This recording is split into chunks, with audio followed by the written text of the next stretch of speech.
44 günlük Vətən müharibəsində qəhrəmancasına şəhid olmuş Süleymanlı Kənan Sadıqoğlunun Mövlud günü qeyd olunub. Nizami rayon İcra Hakimiyyətinin təşkilatçılığı ilə keçirilən tədbirdə xalqımızın ümmili lideri Heydər Əliyevin və Azərbaycan ərazi bütövlüyü uğrunda canından keçən şəhidlərimizin xatirəsi bir dəqiqəlik sükutla yad edilib. Azərbaycan Respublikasının dövlət himni səsləndirilib. Tədbirdə Nizami rayon İcra Hakimiyyəti başçısının birinci müavini Könül Həsənova çıxış edərək bildirib ki, Kənan Süleymanlı öz gənc ömrünü Azərbaycanın azadlığına və torpaqlarımızın bütövlüyünə qurban verib.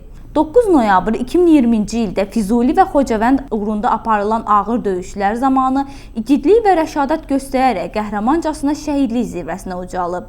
Onun göstərdiyi igidlik, cəsarət və fədakarlıq bu gün də hər birimizin qəlbində dərin ehtiram hissi oyadır. Digər çıxış edənlər şəhidin ailəsinə başsağlığı verərək belə vətənpərvər, mərd, şücaətli oğul böyütdükləri üçün minnətdarlıqlarını bildiriblər. Vətənimizin ərazi bütövlüyü, müstəqilliyi uğrunda qəhrəmanlıq göstərərək canlarını fəda edən igid oğullarımızın xatirəsinin hər zaman əziz tutulacağını və unudulmayacağını bildirən çıxışçılar Kənan Süleymanlının da qısa, lakin şərəfli ömrünün gələcək nəsillərin vətənpərvər tərbiyəsində xüsusi əhəmiyyət daşıdığını qeyd ediblər. O da bildirilib ki, şəhidimizin qəhrəmanlığı dövlət tərəfindən yüksək qiymətləndirilmiş, o ölümündən sonra Vətən uğrunda medalı, döyüşdə fərqlənməyə görə medalı, Füzulinin azad olunmasına görə medalı, Xocavəndin azad olunmasına görə medalı, 3-cü dərəcəli rəşadət ordeni ilə tərtib olunub. Sonda şəhidin xatirəsinə həsr olunan və həyatından bəhs edən videoçarx nümayiş olunub. Kənan özü uşaq vaxtından çox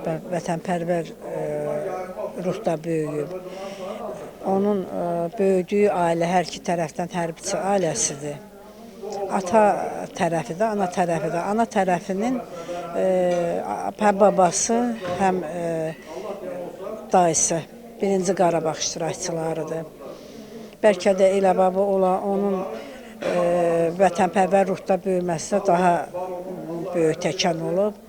Həm də o heç vaxt bizim torpaqlarımızın işğalından barışmırdı. Özü quru qoşunları, tağım komandiri idi, motatıcı alay. Həmişə də öndə olub, həmişə də döyüş bölgəsində olub. Axırıncı gündə qismətinə yəqin ki, Allaha qurban olum, şəhadətlik yazılıb. Özü yaşamasa da mən onu deyim ki, bəlkə də ən böyük arzusuna çatdı. Torpaqlarımızın azad olunmasını gördü.